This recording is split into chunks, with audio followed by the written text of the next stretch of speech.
So we know that we're in unusual times when the live on Kelly and Ryan show is being done through broadcasting from their own homes separately. They are not together in the studio. It's different. This is weird and strange times we live in. Um, I'm doing okay. Uh, I slept in my own bed for the first time. I went to small, very small Bible study last night. Social distance, even there. Didn't shake any hands.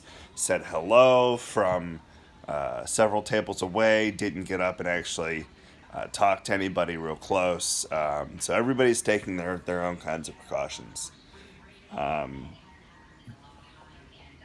I do want to say, no matter what's going on, God is still on the throne. God is still in charge. We don't necessarily know if this is God's will, as if we're being punished, or God's permissive will that He has let this happen. But we do know that through all things, God is working for the good. We do know that God is gracious and merciful and loving, and sometimes that love is a slap on the back of the head, Gibbs style, and sometimes that love is a warm and gentle embrace. So we don't necessarily know, and we may never know until we get back to glory. But what we do know is we are told to not live in fear, and we are told to trust and have faith in God, and we're told to believe in His will being sovereign, that all things, not some things, not the things we can understand, but all things are perfect through God's will. And there are definitely hard times right now. I was at the store yesterday for the first time since I've been home, and um, it was almost a surreal sight. There were some aisles that had a ton of stuff, and then there were some aisles that had next to nothing. No eggs, next to no milk. Um, the cheeses were intermittent. The cleaning aisle was barren for the most part.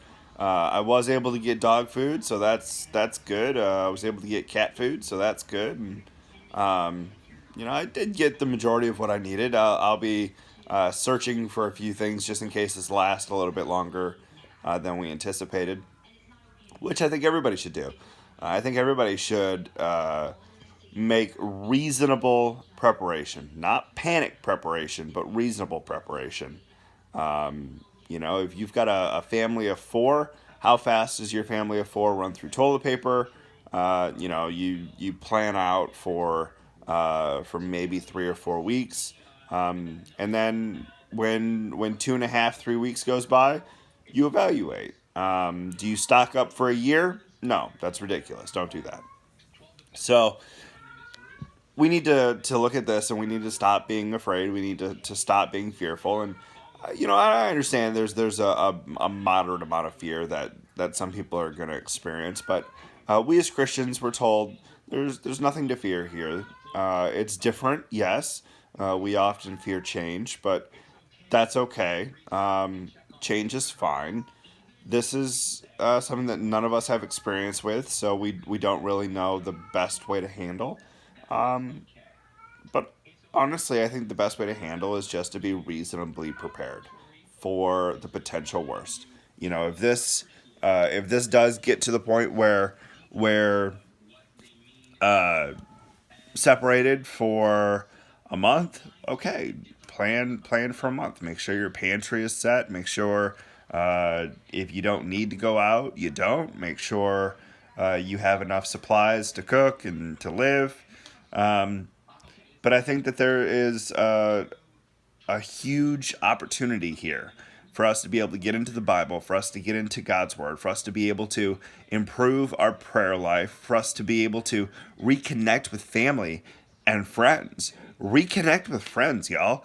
How many people do you know that have sent you a message in the last, I don't know, month, and you've not responded? How many people have sent you a message within the last week and you've not responded? There's really no excuse for that anymore. There's definitely no excuse for distancing yourself from people who are just trying to say hello. I don't know what's going on with Kelly and Ryan today. I wasn't really hugely paying attention, but they are separate. They're doing their part. I think we need to do ours.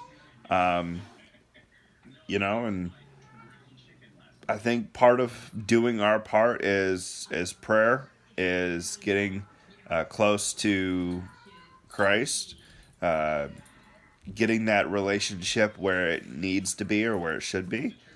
Um, so keep up, uh, keep up the Bible study, um, keep up the self isolation, the social distancing, and just do the best you can. So, all right, everybody, say hi to Cooper. Hello, Cooper. Hey, buddy. He's such a good boy. Yeah, he's a good boy. Say hello to Riley, everybody. Hello, Riley. Hello. Good girl. Oh, the baby wants the belly rubbed. Oh, my goodness. Baby wants the belly rubbed. Oh. Okay, everybody. Take it easy.